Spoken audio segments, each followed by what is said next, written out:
3 وظیفے آپ کی خدمت میں عرض کرنے. سخت مشکل جب آتی تھی نا تو صحابہ پڑھا کرتے تھے حسبنا اللہ و نعم الوکیل، نعم المولا. پڑھیے گا حسبنا اللہ و نعم المولا و نعم النصیر. اس کا معنی بڑا خوبصورت ہے. بالکل سادہ سا مختصر سا معنی کریں نا تو اس کا معنی یہ ہے میرے لیے اللہ ہی کافی ہے. اللہ میرا مددگار ہے، اللہ بہترین مددگار ہے، اللہ بہترین کفایت کرنے والا ہے. اس وظیفے کو نہیں چھوڑیں اور اس کے معنی سمیت اس کو یاد رکھیں. آپ محسوس کریں گے طبیعت طاقتور ہو گئی ہے، روح طاقتور ہوگی، اس کو بھولنا نہیں. اور دوسرا آپ سے عرض کرنا، اعلیٰ حضرت نا لا حول ولا قوت الا باللہ العلی العظیم پڑھنے کی بڑی فضیلت بیان کر. یہ ایسا وظیفہ ہے جو سب کو آتا ہے نا ماشاءاللہ. نبی پاک علیہ السلام نے فرمایا یہ اللہ کے عرش کے خزانوں میں سے خزانہ ہے. اعلیٰ حضرت فرماتے ہیں 99 دفعہ پڑھو لا حول ولا قوت الا باللہ العلی العظیم. فرمایا اللہ تعالیٰ تمہیں 99 بیماریوں سے شفا دے گا، اور اس میں سب سے چھوٹی بیماری ٹینشن کی بیماری ہے.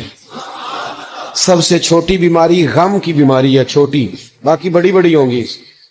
اس وظیفے کو نہیں آپ نے چھوڑنا اور یہ پابندی کرنی ہے، کریں گے انشاءاللہ تعالی. اور تیسرا وظیفہ ہے درود پاک.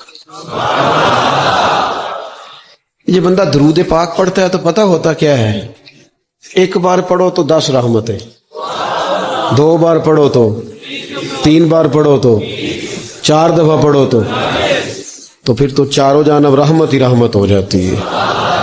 درود پاک کو کبھی نہ چھوڑو اپنی زندگی میں. آج آپ اپنے آپ سے عہد کریں کوئی رات ایسی نہ گزرے کہ درود پاک پڑھے بغیر ہمیں نیند آ جائے.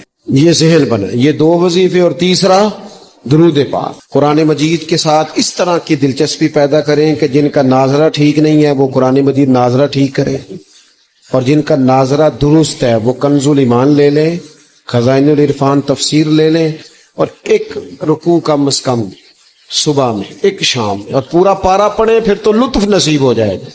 تھوڑا سا نا دلچسپی پیدا کریں قرآنی علوم کے ساتھ. بڑی خشکی ہے، بڑے شعر یاد ہیں، بڑی کہانیاں یاد ہیں، بڑی باتیں یاد ہیں، پر قرآن پاک کے ساتھ ہماری وہ دلچسپیاں موجود. خاص ذوق پیدا کریں قرآنی تعلیمات.